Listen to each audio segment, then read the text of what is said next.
They mocked human medicine, calling it primitive. Their advanced technology made them feel invincible until the unthinkable happened. When their systems failed, chaos erupted and desperation set in. Now the ones who laughed are pleading for help. But can the very Mets they once dismissed save them before it's too late? This is where it all began. Dr. Sarah Chen stood before the Galactic Medical Council's towering amphitheater, her surgical mask dangling around her neck. The recording of her emergency appendectomy played on the massive holoscreen behind her, drawing gasps and murmurs of disgust from the assembled alien delegates. As you can see, she continued, keeping her voice steady, traditional human surgical techniques remain highly effective for barbaric. The interruption came from High Surgeon Valix, his crystalline form shimmering with disapproval. You cut into the patient with metal implements, like primitive butchers. Dr. Chen's fingers brushed against the worn pocket watch in her lab coat, her father's last gift before the council denied him treatment. Their nanomedicines could have saved him, but they'd refused to contaminate their advanced systems with human biology.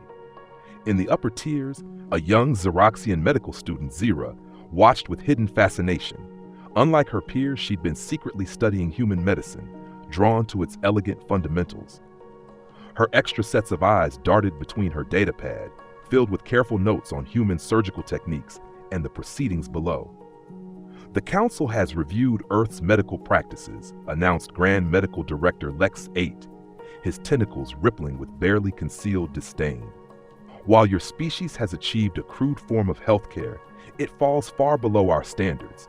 Your application to join the Galactic Medical Exchange is denied. Dr. Chen stood straighter, remembering the history she'd uncovered in her research.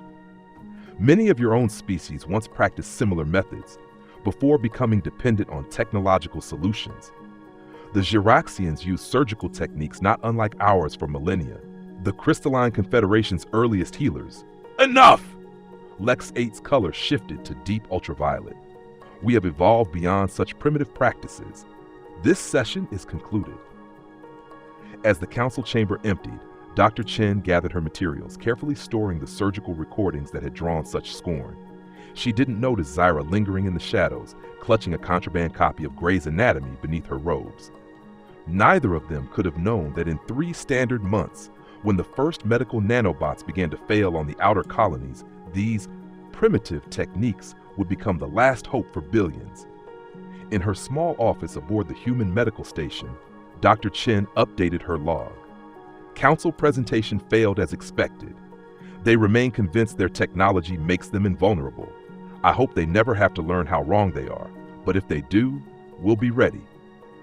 She glanced at her father's watch again, remembering his final words. Sometimes you have to go back to basics to move forward. The holographic displays around her flickered with incoming medical data from across human space, where doctors continued to practice their primitive art, maintaining skills that much of the galaxy had forgotten they might need. The first reports came from Outpost Gamma 9, a remote mining colony in the Carina sector. Medical nanobots weren't just failing, they were mutating, transforming routine healing procedures into nightmares. Dr. Chen reviewed the footage with growing horror. Nanobots designed to repair tissue were now attacking it. Advanced diagnostic systems were reporting healthy patients as dead and dead ones as healthy. It's spreading through the medical networks, Zira explained during their clandestine meeting in the station's maintenance sector. Her multiple eyes darted nervously as she shared encrypted data from the council systems. Every time they try to patch the systems, the virus adapts. It's like it's learning. The next wave hit the Crystalline Confederation's central medical hub. High Surgeon Valix, who had dismissed human medicine as barbaric just months ago, watched helplessly as healing pods turned toxic, their sophisticated environmental controls becoming deadly to his crystalline patients. The automated systems are completely compromised, he reported to the council, his usual shimmer dulled with exhaustion. We've lost entire wards. The virus seems to target our most advanced technology first. The Xeroxian medical centers fell next. Their genetic engineering facilities, once capable of rewriting DNA with perfect precision, began producing horrific mutations. The council ordered them shut down, but the virus had already spread to their backup systems. In her office, Dr. Chen coordinated with the growing network of human doctors being called in to help. Her holoscreens displayed a galaxy slowly turning red with emergency alerts. Each failed system, each compromised medical AI, sent more desperate patients toward human-run facilities. "We need to adapt our techniques for different physiologies," she told her team during their emergency briefing. "Syraxians have multiple hearts. We'll need to modify our cardiovascular procedures. The crystalline species require specialized pressure environments for surgery. Learn these differences. Lives depend on it." The crisis reached a breaking point when the virus infiltrated the Central Medical Station's life support systems. Zira, now openly working with the human medical team, helped translate human medical principles into terms her people could understand. "Their bodies aren't so different," she explained to a group of skeptical Xeroxian healers. "The basic principles of circulation, respiration, and tissue repair remain constant. We've just forgotten how to work with them directly." In the council chambers, now operating on emergency power to avoid contamination, Grand Medical Director Lex VIII received the report he had dreaded. His own child, in the most advanced medical facility in the galaxy, was dying. The facility's automated systems were failing one by one, and none of their technological solutions could stop it. With visible reluctance, he opened a channel to the human medical station. "Dr. Chen," he said, his tentacles writhing with suppressed emotion, "we require your assistance." The Central Medical Station's vast corridors, usually humming with automated medical systems, now echoed with the sounds of manual labor. Human doctors worked alongside desperate alien medical staff, teaching techniques their species had abandoned generations ago. Manual chest compression for the Xeroxians requires 3 synchronized medics, Dr. Chen demonstrated, her hands moving in practiced rhythm, one for each heart. "Time your beats carefully."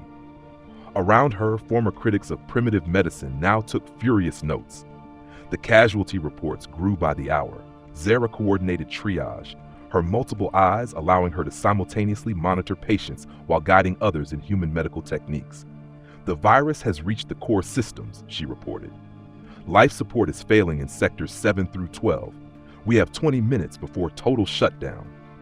In the emergency ward, Valix watched in astonishment as human surgeons operated on crystalline patients using modified Earth tools. The precision without any AI assistance. His own form flickered with newfound respect as a human nurse successfully stabilized a critical patient using nothing but pressure gauges and carefully calibrated manual adjustments. The breakthrough came from an unexpected source. A junior human pathologist studying tissue samples from infected medical nanobots made the connection. "The virus isn't targeting the technology," she explained to Dr. Chen. "It's targeting the dependency on it. The more a system relies on automation, the more vulnerable it becomes." This revelation prompted a galaxy-wide shift in emergency protocols. The Council, now operating from a makeshift command center using paper charts and manual diagnostics, issued an unprecedented order. All automated medical systems were to be shut down. The entire galactic healthcare network would have to run on manual control. The following hours tested every limit. Human doctors trained alien colleagues in emergency medicine, basic surgery, and manual diagnostic techniques. Species that had sneered at primitive methods now fought to master them. The station's corridors became a living classroom of medical fundamentals. Dr. Chen worked without rest, moving from crisis to crisis. She stabilized a crystalline elder using modified pressure therapy, talked a panicked Xeroxian through their first manual surgery, and helped establish new triage protocols that worked without computational assistance. "Our ancestors," Zira told a group of overwhelmed medical students, "they understood these principles. They knew that healing wasn't just about technology, it was about understanding life itself." As the death toll from automated system failures mounted, a new network emerged, one built on shared knowledge, manual skills, and the fundamental principles of medicine that humans had never abandoned. It wasn't as fast or as elegant as the AI-driven systems had been, but it was resilient, it couldn't be corrupted, and it was saving lives. Then came the call that would change everything. Grand Medical Director Lex VIII's voice, usually so controlled, trembled as it came through on the emergency channel. The virus has reached the pediatric critical care unit. My child, the automated life support is failing. Please help us. The pediatric critical care unit was dark except for emergency lighting. The director's child, a young cephaloid, lay suspended in a failing life support chamber, their tentacles pale and listless. Around them, the most advanced medical technology in the galaxy sparked and sputtered, corrupted by the virus. Dr. Chen assessed the situation with practiced efficiency. We need to transition them to manual life support immediately. Zyra, prepare the modified pressure chamber. Valix, I need your crystalline resonance to monitor their neural patterns. Manual life support? Lex 8's color shifted to pale gray. But their autonomic functions will fail in approximately 6 minutes when these systems crash, Dr. Chen interrupted, already unpacking her surgical kit. We do this now or we lose them. The procedure would combine techniques from across human medical history. 19th century pressure regulation principles, World War II triage protocols, modern trauma surgery, all adapted on the fly for cephaloid physiology. Beginning manual extraction, Dr. Chen announced. Her hands moved with deliberate precision as she disconnected the child from the failing automated systems. The moment they left the chamber, alarms screamed across the facility. Every monitoring system showed catastrophic failure, but Dr. Chen wasn't watching the monitors. Heart rate through tactile response, she called out. Her fingers pressed against the child's primary artery. Respiration through chest movement. Oxygenation through tissue color. Trust your senses, not the machines. Zyra coordinated the medical team with all 4 hands and 6 eyes, passing instruments, monitoring vital signs, and translating Dr. Chen's rapid-fire instructions into 3 different alien languages. Valix's crystalline form hummed at precise frequencies, replacing the neural monitoring equipment. The child's condition deteriorated. Their secondary heart began to fail. No, Lex Vate whispered, his tentacles writhing in distress. The automated systems could have prevented. The automated systems are why we're here, Dr. Chen snapped, her hands never stopping. Director, if you want to save your child, I need you to help. Your species can generate bioelectric fields. Help me restart their heart, like your ancestors did before the machines. For a moment, the Grand Medical Director of the Galactic Council stood frozen. Then slowly, he extended his primary tentacles. Ancient knowledge passed down through cellular memory emerged. The chamber filled with a soft, pulsing glow as he channeled bioelectric energy into his child's failing organs. Normal rhythm restored, like Zyra reported, her voice tight with excitement. Neural patterns stabilizing. They're coming back. The next hours passed in intense focus. Human medical techniques, combined with ancient alien healing practices, gradually stabilized the young cephaloid.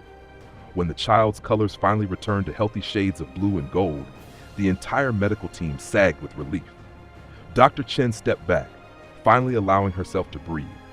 Around her, the most sophisticated medical facility in the galaxy lay in ruins, its advanced systems destroyed by the virus.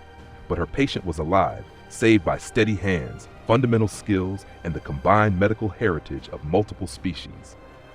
Lex 8 approached her, his usual formal demeanor shattered. Doctor, he said softly, I begin to understand what we lost when we abandoned our original healing arts. Perhaps it is time for us all to remember. 3 months after the crisis, the newly established Galactic Medical Academy opened its doors. In the main auditorium, Dr. Chen stood once again before the medical community. But this time, the atmosphere was markedly different. Medicine is not about technology alone, she addressed the gathered representatives from across the galaxy. It's about understanding the fundamental principles of life itself. This is why today's academy will teach both advanced medical technology and basic healing arts. The curriculum she outlined represented a true synthesis of approaches. Holographic displays showed training rooms where human surgeons taught manual techniques alongside restored ancient alien healing practices. Shiraxian medical students practiced both genetic manipulation and traditional diagnosis. Crystalline healers combined their resonance abilities with modern monitoring systems. In one of the demonstration theaters, Zyra, now the Academy's chief of xenophysiology, guided a mixed group of students through comparative anatomy. Every species developed healing arts suited to their biology, she explained, her multiple eyes scanning the eager faces before her. Our strength lies in combining these approaches. Valix, heading the Department of Emergency Medicine, had integrated crystalline healing frequencies with conventional human trauma protocols. Redundancy is not inefficiency, he often told his students. It is resilience. The virus itself had provided valuable lessons. Analysis revealed it had emerged from an over-reliance on automated systems, a warning about the dangers of depending too heavily on any single approach. The new medical protocols required all facilities to maintain both high-tech and primitive capabilities. In her private office, Dr. Chen met with Grand Medical Director Lex They Ate, who had become a staunch advocate for integrated medicine. His child, fully recovered, was now training in both traditional cephaloid healing arts and modern medical techniques. "We've recovered much of our ancestral medical knowledge," he reported, his colors shifting in pleased patterns. "Knowledge we nearly lost forever. The Jiraxians have revived their ancient surgical arts. The Crystalline Confederation has rediscovered healing resonances that predate their technological age." Dr. Chen smiled, touching her father's old watch. "He would have loved to see this," she said softly. "The best of both worlds, old and new, working together." On her desk sat a copy of the new Galactic Medical Protocols. The first page bore a simple motto: "Remember the basics, embrace the future, keep both in balance." In treatment rooms throughout the galaxy, medical AI worked alongside hands-on healers. Advanced diagnostic systems complemented traditional observation techniques. And in every medical facility, there was a new requirement: all systems must be capable of operating either with or without technological assistance. The final report to the Galactic Council noted a 50% improvement in patient outcomes since implementing the integrated approach. But perhaps more importantly, there was a renewed appreciation for the art of healing itself, not just the technology that supported it. As Dr. Chen watched a new class of mixed-species medical students file into their first anatomy lesson, she knew that the galaxy had learned a crucial lesson. True medical wisdom lay not in abandoning the old for the new, but in understanding that every method, every technique, every scrap of healing knowledge had its place in the grand tapestry of medical science.